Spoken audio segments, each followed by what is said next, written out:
participate in the meditation service, then you know the experience of what we're talking about when we speak to this idea that there is an opportunity for us to move into the stillness and the quiet space in which Spirit begins to speak into our very mind and soul and body of who we are.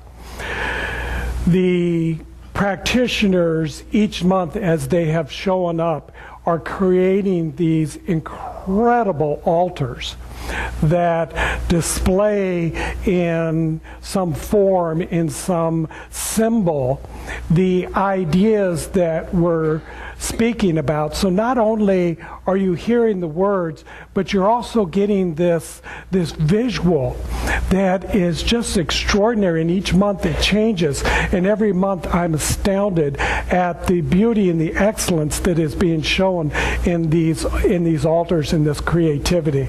So I encourage you to take some time today to go over and see the altar after I'm done talking and check it out. Roberta Alexander, who was one of our first master practitioners here, yes, along with Patricia, is creating the altar and the meditation, the service, and she chose to use the symbol of yin-yang. And as I was reflecting upon that this morning, and I had no idea I was going to talk about this until I was sitting there looking at it, and I was listening to the description that she was giving as to what it represents and how it symbolizes, the whole circle symbolizes life. And of course my brain starts kicking in and it's going, okay, well, what does this have to do with science of mind? You know, what does this have to do with our teaching, and where are we with this? And so I started to work in that a little bit before I moved back into my meditation spirit. But what came for me was that when I looked at the symbol of the yin and yang, which is Eastern philosophy, and we know that our founder, Ernest Holmes, spent some time studying the Eastern philosophy, and he was very fond of Aurobindo, who kind of brought meditation and some of that philosophy into our country. And Ernest was bringing some of what he learned and read in that into our philosophy and began to correlate them so that they became part of it. But when I looked at it, I thought, isn't this incredible? And I'm always amazed when I discover that things in life are totally incredible, even though I know that this is true.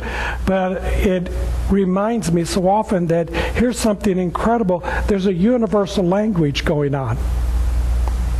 That no matter where you speak about truth, that truth must always be, regardless of what language you're using, what philosophy you're in, or what country you happen to find yourself in, truth must be, and it must be everywhere, at all times, at all places, for all people, the same truth, or it's not true.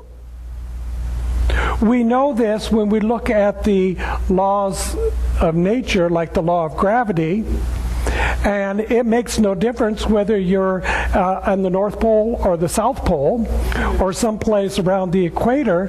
The law of gravity works for everybody, whether they even know that it's there or not.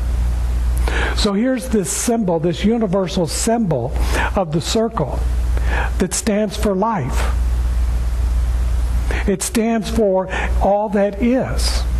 Now we know that God is unlimited and cannot be contained in a circle, so we recognize that it's a symbol that says, well, this is how we represent it in the world. And so we have that symbol right here, the circle, that speaks to this idea that God is all there is, and that everything is contained within that, and that any place within the circle is a point, and each point is an individualization. And so you show up in that circle. You are somewhere in that circle. You are a point in that circle. And because you are a part of that, then that is the center of the circle right where you are. Because the circumference, the eternality of it is everywhere. So you can't say, well, here's the center, and this is the only center, and this is the only person that has the truth. Because we're each a part of it, and wherever we are, wherever we show up, we are the center of that divine intelligence. Now in the yin and the yang, they have the two symbols, the dark and the light. And they look like they're moving. They're like, flowing around each other and chasing each other and frolicking in the eternality of life.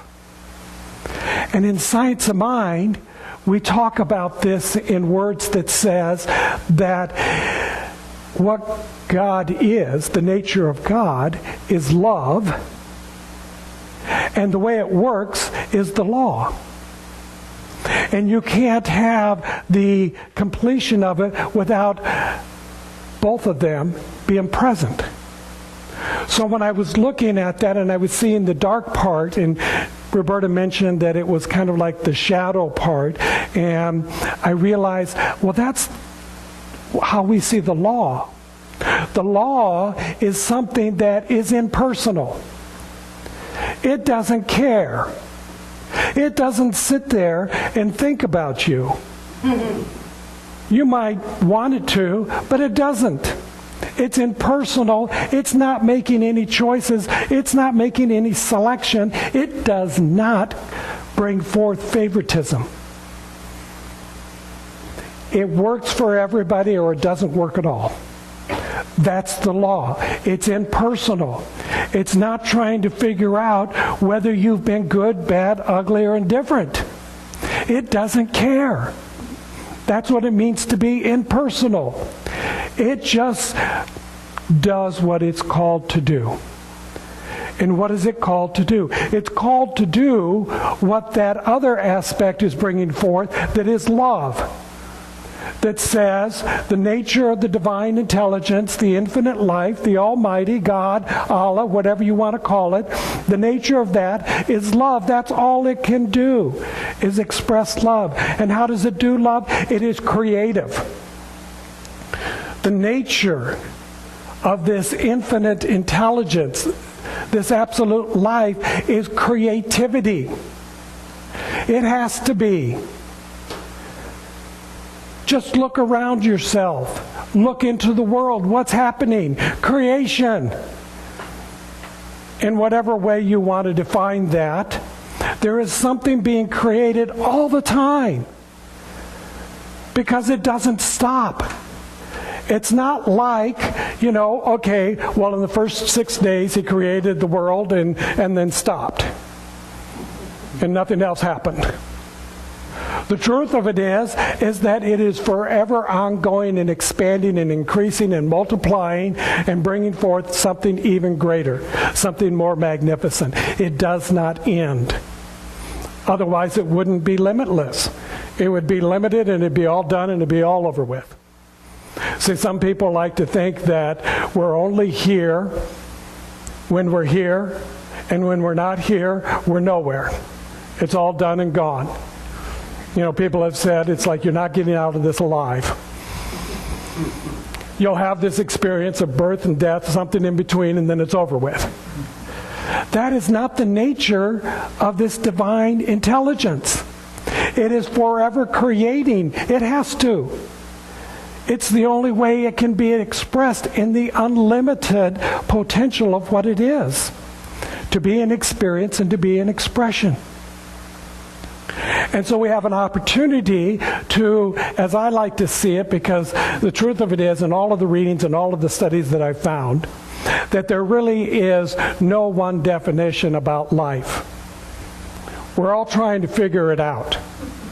Whether we're doing it through scientific or through meditation or through chanting or through some study, we're all trying to figure out what is this thing called life. And what happens is that we kind of get brought into this time and place in this moment that says, as much as I can be dense, because that's what form is, it's density. Don't you feel it?